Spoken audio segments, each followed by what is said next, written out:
The Zircon SuperScan M2 Stud Finder has two primary modes. First one is just looking for studs, wood, trying to ignore everything else. Second mode is a deeper scan that will find metal, studs, and also warn you of electricity. It also gives you an indication of which direction it thinks the wood is going in.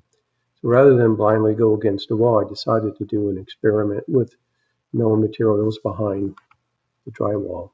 Let me show you how it works. Okay, let's run this TC mode, see what happens to this drywall. Got a hit on something.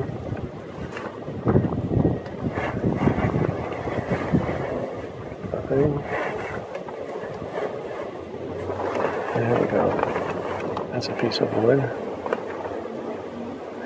And then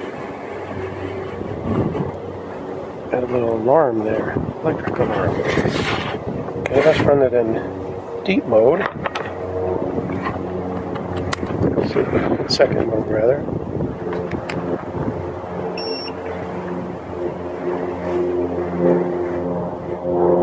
Detected something. It's showing the steel sign on the right. Over here.